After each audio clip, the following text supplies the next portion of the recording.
Okay, got a little bit further with this model. A couple of decals and two wow moments with this kit. Who would have thought on this kit? You had two WTH moments. No spoilers, so we'll get right to it. So here's the gloss coats on. And a couple of decals. The gloss coat used Tamiya. I can get this straight. Clear. And that's all it says on the bottle is clear, and I ordered it online. And I get it, and I said, X22 is supposed to be gloss. And all it says is clear. Must be the wrong stuff, but it's not. I don't know, they don't like the word gloss. It is gloss. Came out nice. Gives it a good gloss. Unfortunately, I mixed this the same way I normally do with Tamiya. I opened it up fresh, filled it the rest of the way with X28 thinner, and then I airbrushed it. And I put a little A on it so to remind myself that that's ready for the airbrush. I've already thinned it. I used there's only a little blurb left in here, so I used basically the entire bottle because this has got raised detail and it's pretty thick. I guess to scale it would be pretty rough deck to try and land a plane on. So I could have pulled out a rattle can and just drenched this thing in gloss coat and made it completely flat, smooth. But once I finished this with all the coats of the Tamiya, I was done. I just said, nah, I'm just going to move on. So, started the decals. I took a close look at the decals before I put them on. And usually decals like this thin strip, this dotted line here,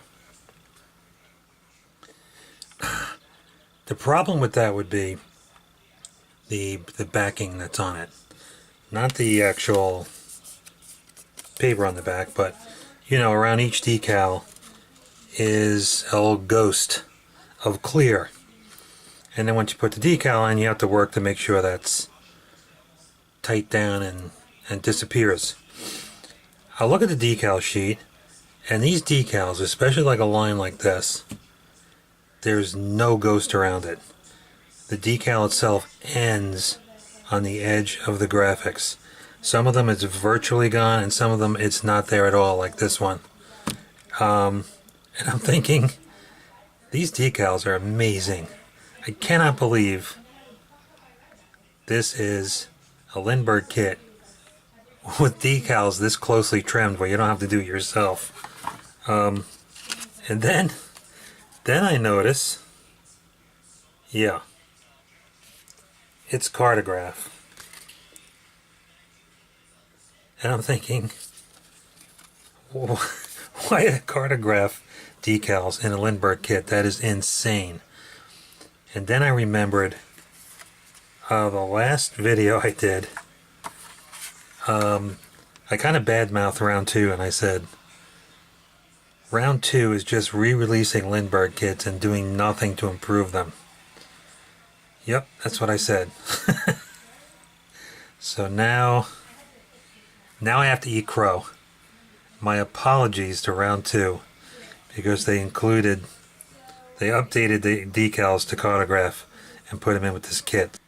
So my humble apology to round 2 is over. It's out there. But it was kind of painful because now I've exposed myself, and now you all know that every couple of years I make a mistake. There, it's out in the open. Okay, the other thing about the decals is they're pretty strong, these Cartograph decals, because you know, you get this decal down and you come along with your Q-tip, So I got to roll this out and get this stuck down good. And you hit it just wrong, and the whole decal slides. And you got to whip out a wet paintbrush and coax it back into position. And I've had other decals that just fall apart and crack and split. And I think this moved on me several times, and I got it back into place and held up. Very good strength on the decals, so Cartograph's a good deal. You may have noticed in part 1 that there was a hole in the deck. A hole drilled straight through the deck. I got the kit, I opened it, and I see this hole in the deck, and I'm thinking, what the heck is that?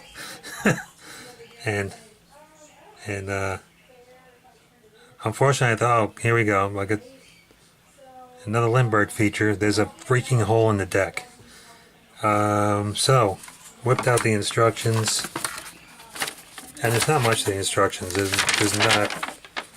There's not a lot of pieces to this. Check through them.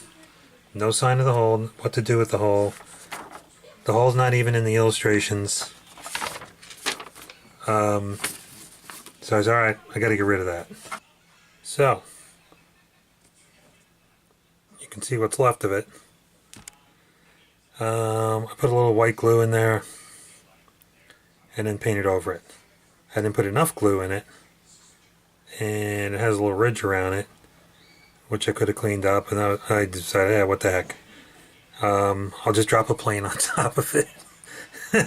And from the display distance, you won't see it unless you know it's there. So that's fine. But later on, I'm looking through the parts and checking out the few additional parts. So then one day I'm looking at the additional parts, and some of the mount parts, the shafts and propellers,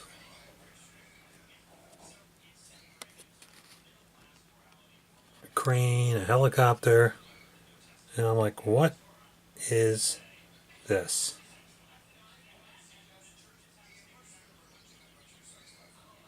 Yep, it's a Mercury capsule. A Mercury space capsule.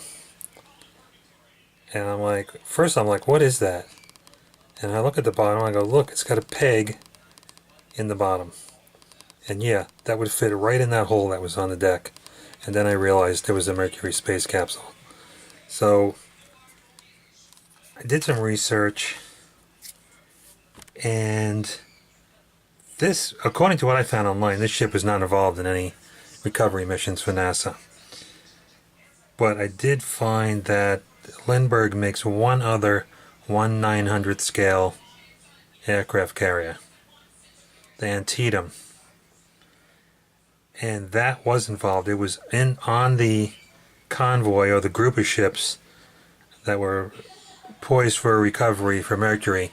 It never made an actual pickup, but it was part of the force that went out for a recovery. And I'll bet that part, that capsule, and the hole in the deck is included with that kit. So I don't know if I'm going to incorporate this capsule, but that cracked me up that that's even in there. Back to the decals for a second. Even though these are Cartograph, very nice decals, I was looking at the layout of the decals on the deck and the instructions, and then noticed that this is decal 1, this is decal 1, there's decal 1, there's decal 1, oh look, decal 1, another one, and finally decal 1.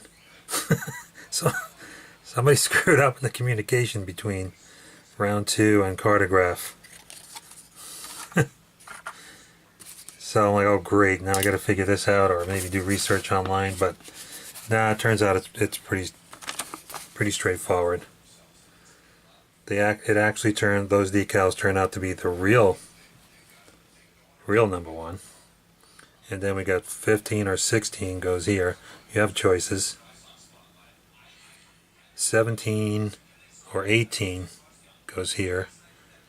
And on this deck, 19 or 20. And it turns out that these are 15, 16, 17, 18, 19, 20.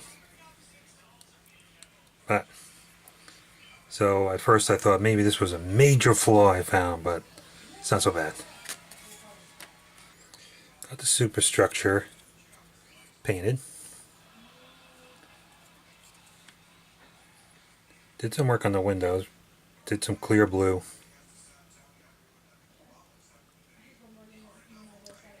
Clear blue paint for the windows. And the windows are pretty bad and crooked, but I just went with it best I could, because once again, once you're at, let's get this light on here.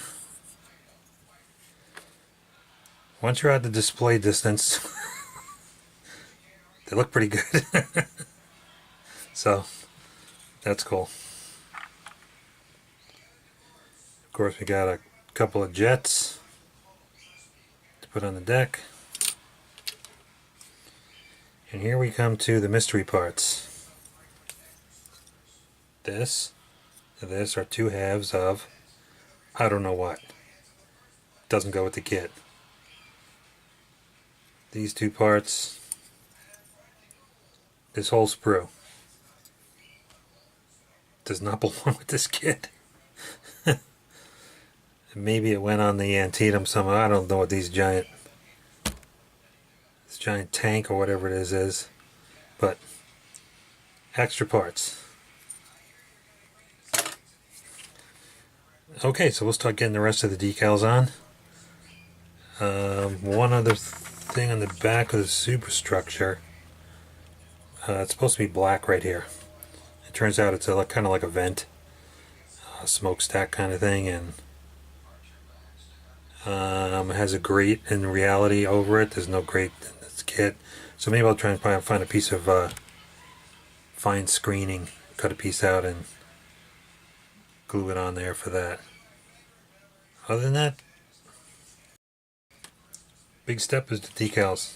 So we'll get those on and catch you in part 3. Thanks for watching.